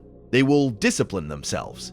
And this is exactly what happens with the heroes in Invincible. They do not rebel against Cecil's authority, at least not for a long time, because Cecil's system has taught them to see his oversight as natural, as the way things are supposed to work. The Panopticon does not need walls if the inmates do not realize they are inmates. It does not need locks if the prisoners believe they are free. Cecil's genius, his real genius, is that the heroes under his management genuinely believe they are operating autonomously. They think they are choosing to cooperate. They think the relationship is voluntary. But the infrastructure of surveillance that surrounds them has shaped their choices before they make them.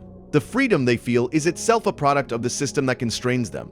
You can see this dynamic most clearly in how Cecil handles the sonic device he implants in Mark. In the comics, Cecil has a device placed inside Invincible's body that targets his Viltrumite inner ear vulnerability, a kind of kill switch that can incapacitate Mark if he ever becomes a threat. Mark does not know about this device. He does not consent to it. He discovers it only when Cecil activates it during a confrontation, and the betrayal is devastating not just because of the physical violation, but because it reveals the true nature of their relationship. Mark thought he was a partner. He was a weapon with a safety catch. The Panopticon had been inside his body the entire time. That moment is one of the most important in the entire series, because it strips away the pretense that Cecil's relationships with heroes are anything other than exercises in control. The calm conversations, the avuncular tone, the apparent respect for Mark's abilities and judgment, all of it was happening within a framework in which Cecil had already prepared for the possibility that Mark would need to be neutralized. Every handshake was offered by a hand that had already pressed the button to build the weapon hidden under the table. And this brings us to a comparison that illuminates Cecil's character in ways that might surprise you, because Cecil is not unique in fiction. There are other characters who occupy the same narrative space. The ruthless government handler who manages superheroes through a combination of manipulation and contingency planning. Amanda Waller in the DC Universe. Nick Fury in the Marvel Universe. All three characters face similar dilemmas, manage similar assets, and justify their actions with similar arguments. But there are crucial differences between them, and those differences reveal something important about what Invincible is doing with Cecil that other stories do not quite achieve. Amanda Waller, the woman known as the Wall, runs the Suicide Squad, a team of incarcerated supervillains forced to undertake dangerous government missions in exchange for reduced sentences. Waller was created by John Ostrander, Len Wein, and John Byrne, first appearing in Legends #1 in 1986. She is, by any measure, a formidable figure. She is intelligent, ruthless, and utterly convinced that her methods are necessary. She uses explosive devices implanted in her operatives' necks to ensure compliance. She threatens, manipulates, and occasionally destroys anyone who stands in her way. And she justifies all of it with the same argument Cecil uses. The threats are too great for conventional methods. Someone has to be willing to get their hands dirty. But Waller operates with a kind of theatrical menace that Cecil deliberately avoids. Waller wants her operatives to know she is dangerous. She wants them to fear her. The explosive implants are not hidden. They are a stated condition of service. The coercion is overt, acknowledged, almost proudly displayed. Waller does not pretend to be your friend. She tells you, to your face, that she will kill you if you step out of line, and then she dares you to test her. Cecil is more subtle and, in some ways, more unsettling because of that subtlety. Cecil does not want the heroes to fear him. He wants them to trust him. He cultivates relationships. He presents himself as a reasonable man doing a difficult job. He frames his requests as collaborative rather than coercive. And this approach is more effective than Waller's because a person who trusts their handler will reveal more, cooperate more willingly, and resist less than a person who is being openly coerced. Waller's method produces compliance through fear. Cecil's method produces compliance through manufactured consent. And manufactured consent is a far more powerful tool of control than fear, because the person being controlled does not realize they are being controlled. Nick Fury follows a different pattern still. Fury, particularly in his ultimate Marvel and cinematic incarnations, operates as a spy master who plays a very long game. He recruits heroes, manages crises, and maintains a web of secrets that would make most intelligence agencies envious. Like Cecil, Fury positions himself as a necessary evil, the man who makes the hard calls so that others do not have to. And like Cecil, Fury has been known to manipulate, deceive, and betray the people who trust him when he judges the situation to require it. But Fury exists in a narrative framework that largely validates his approach. The Marvel Universe tends to frame Fury as ultimately right, or at least ultimately effective, in ways that soften the moral implications of his methods. When Fury lies, it usually turns out that the lie was protecting someone. When Fury manipulates, it usually turns out that the manipulation was necessary. The stories surrounding Fury tend to provide retroactive justification for his worst behavior. Invincible does not offer Cecil that comfort. Robert Kirkman and the creative team behind both the comics and the animated series allow Cecil's methods to produce genuinely bad outcomes that are not retroactively justified. The Reanimen are not just morally questionable, they are tactically insufficient when the real crisis arrives. The surveillance of Omni-Man does not prevent the catastrophe. The manipulation of heroes creates fractures in the defense network that leave Earth more vulnerable, not less. Cecil's pragmatism is shown to fail on its own terms, which is a far more devastating critique than simply calling it immoral. The show is saying that Cecil's methods are not only ethically wrong, but also practically flawed, that the cold arithmetic does not even produce the results it promises. This is what makes Cecil a more philosophically honest character than either Waller or Fury. He is not a power fantasy dressed in pragmatic clothing. He is a genuine exploration of what happens when a person commits fully to consequentialist thinking and discovers that consequences are harder to control than the philosophy assumes. Now consider Cecil's relationship with each of the major heroes in Invincible, because each relationship functions as a mirror reflecting a different political philosophy, and the pattern is remarkable once you see it. With Nolan Grayson, Cecil's relationship embodies the logic of deterrence. For 20 years, Cecil treated Omni-Man the way Cold War strategists treated nuclear weapons, as a force too powerful to confront directly, but too dangerous to leave unmonitored. The entire relationship was structured around a balance of terror. Nolan could destroy Earth, but doing so would presumably trigger consequences from his own people or from other cosmic powers. Cecil could not stop Nolan, but he could make the cost of betrayal higher by maintaining surveillance and building contingency weapons. It was mutually assured destruction translated into a personal relationship, two men sitting across from each other at briefings, each knowing that the other was running calculations about what would happen if the facade dropped. This is realism in the tradition of Hans Morgenthau and Kenneth Waltz, the political theorists who argued that international relations are governed not by morality or ideology, but by the distribution of power. States do not cooperate because they trust each other. They cooperate because cooperation at that moment serves their interests better than conflict. Cecil did not trust Nolan. He managed Nolan. And the management worked until it did not, which is the eternal vulnerability of realist frameworks. They assume rational actors, and the universe does not guarantee rationality.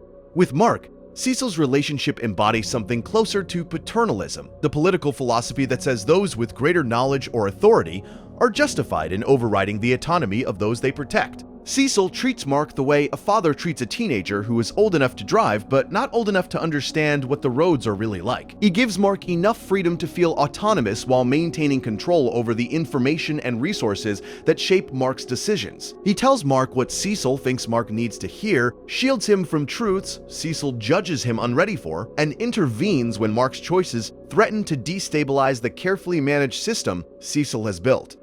The problem with paternalism, as philosophers from John Stuart Mill to Gerald Dworkin have argued, is that it denies the dignity of the person being protected. It says, in effect, I know better than you what is good for you, and I will act accordingly whether you consent or not. Cecil never asks Mark whether he wants to be managed. He never presents Mark with the full picture and allows Mark to make an informed choice. He simply decides unilaterally what Mark should know and what Mark should do, and then presents those decisions as suggestions or as the natural order of things. With Robot, Cecil's relationship is the most philosophically interesting of all, because it is a relationship between two minds that operate on the same frequency. Robot thinks the way Cecil thinks. He calculates. He weighs outcomes. He makes decisions based on aggregate utility rather than individual rights. When Cecil interacts with Robot, he is essentially interacting with a younger, more powerful version of himself, and you can see both recognition and unease in their dynamic. Cecil recognizes Robot's intelligence and trusts Robot's analysis in ways he does not trust the analysis of more emotionally driven heroes. But Cecil also senses, perhaps unconsciously, that Robot has taken the shared logic further than Cecil is comfortable with. This is the relationship that ultimately destroys Cecil. Not because Robot betrays the logic they share, but because Robot fulfills it. Robot looks at the world, applies the same utilitarian calculus that Cecil taught him to apply, and concludes that the most efficient solution is total control. Cecil objects, and Robot kills him because within their shared philosophical framework, Cecil's objection is incoherent. If the goal is maximum safety for the maximum number of people, and if Robot can achieve that goal more efficiently than the existing system, then opposing Robot is opposing the goal that Cecil himself defined as paramount. Cecil dies trying to defend a boundary that his own philosophy does not recognize. And there is something worth saying about the specific manner of Cecil's death, because it carries philosophical weight beyond the simple fact that he was murdered. In issue 111 of the Invincible comics, Robot slits Cecil's throat and then stomps on his head until it is destroyed. The man who spent decades as the most powerful intelligence figure on Earth, the man who controlled information and managed weapons and directed the defense of an entire planet, dies in a moment of brutal physical violence that his intelligence and his planning and his surveillance apparatus could not prevent. The death strips Cecil of everything that defined him. His voice, which was his primary instrument of power, is silenced by the cut to his throat. His mind, which was his greatest asset, is destroyed by the boot on his skull. The man who controlled everything is reduced to a body on a floor, which is the most absolute form of powerlessness. And Robot, the being who kills him, does so not out of hatred or revenge, but out of the same cold calculus that Cecil practiced for decades. Robot determines that Cecil will oppose his plan. Robot determines that Cecil has the resources and the knowledge to mount effective resistance. Robot determines that eliminating Cecil is the most efficient way to remove that obstacle. And so Robot eliminates Cecil the way Cecil might have eliminated any obstacle. Quickly, decisively, without sentiment. There is a brutal symmetry to it. Cecil built a system in which people were reduced to their strategic value, in which the only question that mattered was whether a given individual was an asset or a liability.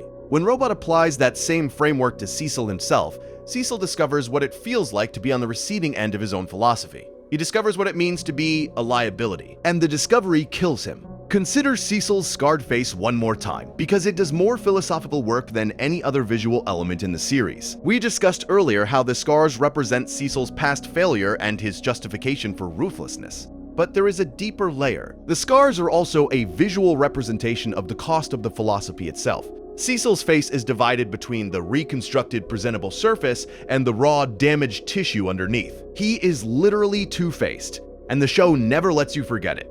In classical physiognomy, the pseudoscience of reading character from facial features, scars were read as signs of moral corruption or spiritual damage. Invincible does not endorse physiognomy, but it uses the visual language deliberately. Cecil's scars mark him as someone who has been changed by his encounter with violence, not just physically, but morally. The damage runs deeper than skin. Every time you see Cecil's face, you are seeing a map of his philosophy. The smooth side is the side he shows the world, the reasonable administrator, the calm decision maker. The scarred side is the reality underneath, the willingness to cause harm, the tolerance for horror, the calculated indifference to individual suffering. And the fact that Cecil chose to keep the scars, that he asked the surgeons not to repair them, tells you something essential about his relationship with his own morality. He does not want to forget what he has become. He does not want the comfort of an unblemished face that might allow him to pretend he is still the person he was before the damage. The scars are his honesty, the one area of his life where he refuses to maintain appearances. In a career built on deception, the scars on his face are the only thing that tells the truth. This connects to one more philosophical thread that deserves attention, and that is the question of whether Cecil is the true villain of Invincible. Not a villain in the conventional sense, not someone who wants to destroy the world or conquer it or cause suffering for its own sake, but a villain in the deeper philosophical sense, the character whose actions more than any other shape the suffering that defines the story. Think about it this way. Omni-Man attacks Earth because he was sent by the Viltrumites. His violence, however horrific, is the violence of an invading soldier following orders that he ultimately cannot sustain. The Viltrumites themselves are following a colonial ideology that, however monstrous, is at least comprehensible as a political system with internal logic. Even Robot's eventual takeover is a response to the failures of the existing system, a system that Cecil built and maintained. But Cecil is the architect of the conditions that make all of this suffering possible. He is the one who allowed Omni-Man to operate unchecked for 20 years, calculating that the benefits outweighed the risks. He is the one who built the surveillance and control apparatus that Robot later seizes. He is the one who established the precedent that individual rights are subordinate to collective security, a precedent that Robot simply extends to its logical conclusion. He is the one who recruited Sinclair and enabled the Reanimen program, who reduced heroes to managed assets, who turned the defense of Earth into a bureaucratic operation in which human dignity was an acceptable casualty.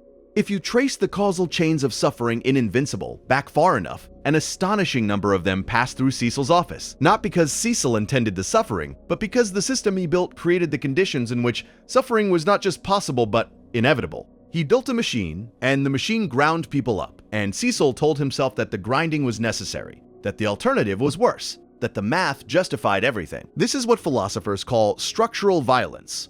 Harm that is embedded in the systems and institutions that organize society, rather than in the actions of any specific individual. Cecil is not personally violent. He does not throw punches or fire weapons or tear people apart. His violence is structural. It operates through policies, through programs, through the allocation of resources, and the withholding of information. And structural violence is far more insidious than personal violence, because it is diffuse, because it is difficult to attribute to any single decision or decision maker, because the people who perpetuate it can always point to the system and say, I was just doing my job, I was just following the protocol, I was just making the best decision I could with the information I had. Arendt would recognize this pattern. It is the banality she identified, extended from an individual to an institution. Cecil's GDA is not evil in the way a supervillain is evil. It is banal in the way a bureaucracy is banal. It processes, it categorizes, it optimizes.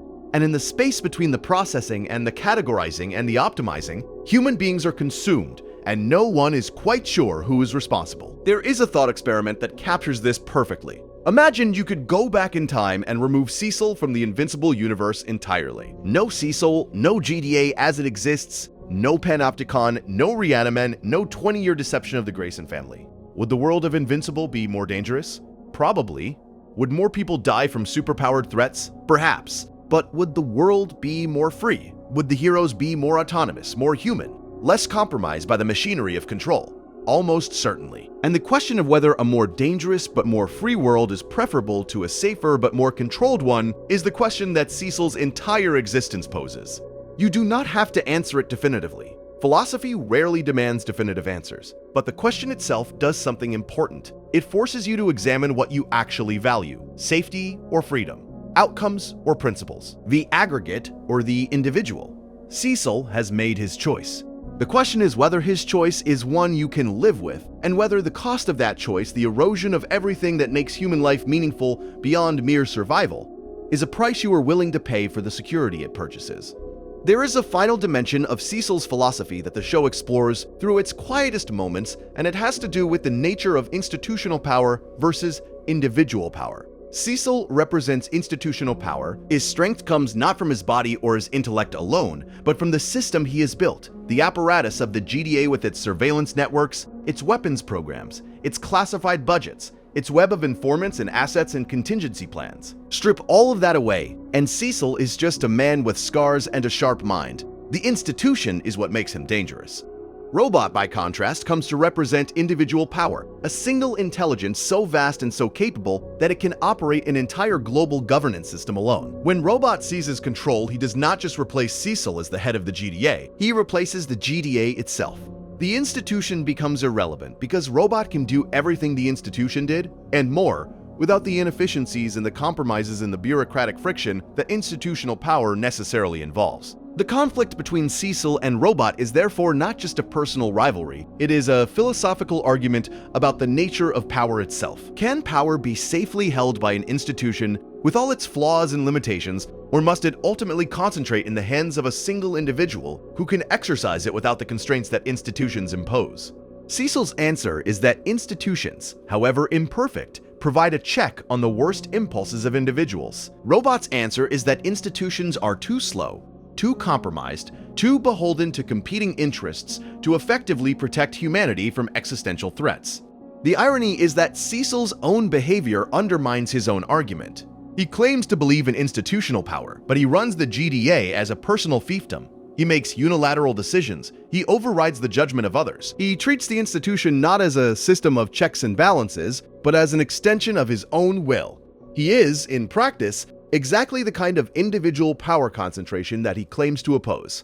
And Robot sees this. Robot sees that Cecil's defense of institutional power is hypocritical, that Cecil has already made himself into a singular authority, and that the only difference between Cecil and Robot is that Cecil maintains the pretense of operating within a system, while Robot is willing to dispense with the pretense.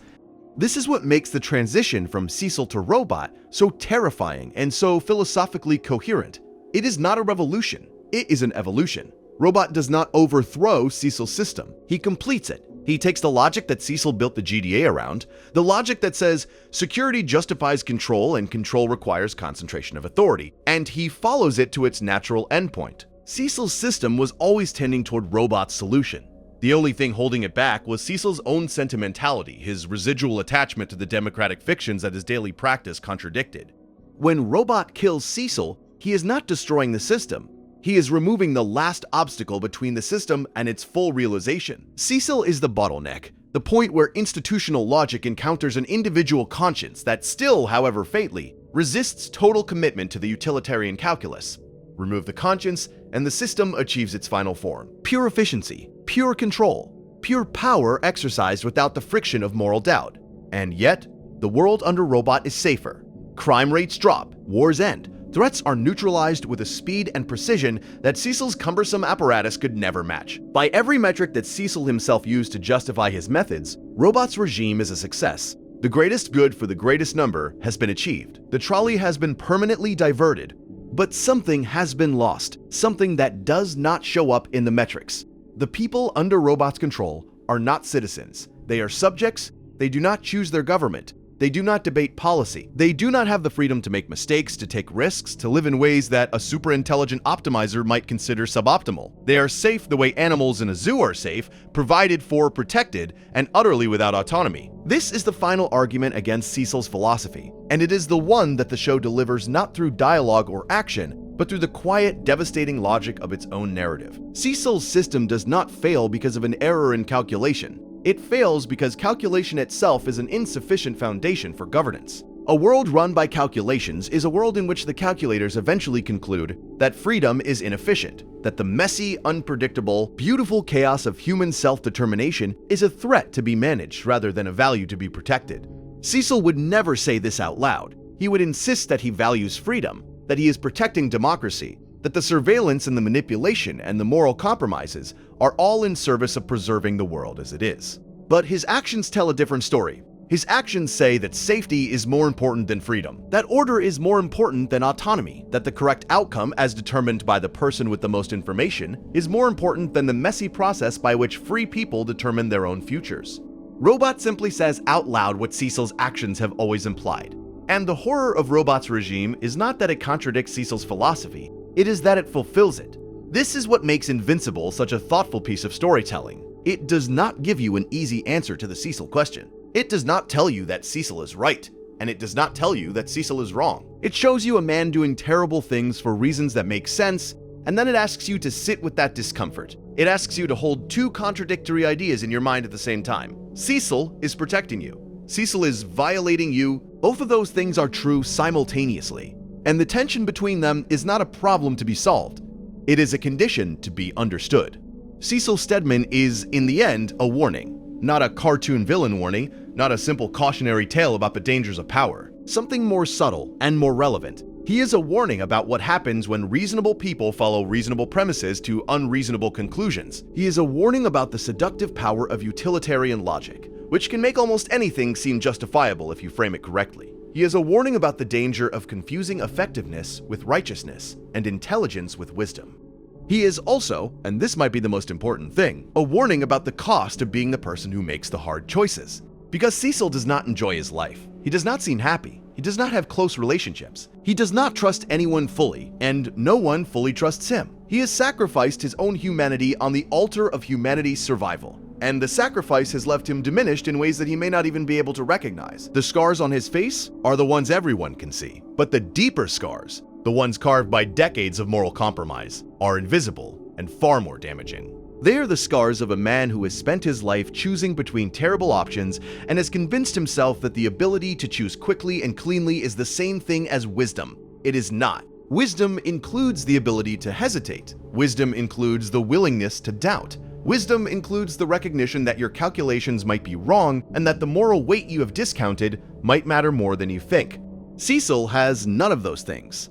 What he has is certainty, And certainty in a man with that much power and that few constraints is perhaps the most dangerous quality of all. In one of the most quietly devastating moments in the series, you can see Cecil standing alone in his office, surrounded by screens and data and the weight of 1,000 decisions that no one will ever know about. And you realize that this is what the rest of his life looks like. An endless succession of impossible choices made in secret, justified by a philosophy that has no room for doubt. The screens glow, the data scrolls, and Cecil just stands there. Maybe that is the real philosophy of Cecil Stedman, not Machiavelli or Hobbes or Bentham or Arendt. Maybe the real philosophy is simpler and sadder than any of those. Maybe it is just this: someone has to stand in the room and watch the screens. Someone has to do the math that no one else is willing to do. Someone has to carry the weight of decisions that would break most people. And the person who does that, the person who volunteers for that burden, is making a sacrifice that looks nothing like heroism and everything like erosion. You look at Cecil and you see a man who has given everything. Not in the dramatic, visible way that heroes give, not with explosions and battles and last stands. He has given everything, quietly, in offices and briefing rooms and encrypted communications, in the slow surrender of his own moral compass to the demands of a job that never ends and never forgives, and never lets you sleep without wondering if you calculated correctly. The question is not whether you admire Cecil Stedman. The question is whether, if you were standing in that room, watching those screens, knowing what he knows, you would make different choices. And if you are being honest with yourself, truly honest, the answer might be more complicated than you want it to be. That is the genius of the character. Cecil does not let you look away. He does not let you pretend that the hard choices are someone else's problem. He stands there with his scars and his classified files and his quiet, relentless arithmetic, and he asks you the same question over and over. What would you do? What would you sacrifice? How much of your own goodness would you trade for the survival of everyone you love? You do not have to answer tonight. You can let the question settle the way a stone settles to the bottom of a still pond, slowly, quietly, without urgency. That is the thing about philosophy. It does not require an immediate response. It just requires that you sit with it for a while, and if you are lying in the dark right now, listening to this, you have all the time in the world. Cecil is still standing in that room. The monitors are still glowing, and the math, as always, is ongoing. And if this is the kind of thing you want to keep hearing from us, consider subscribing. It costs you nothing, and it means we get to keep doing this. Thank you for being here tonight. Sleep well.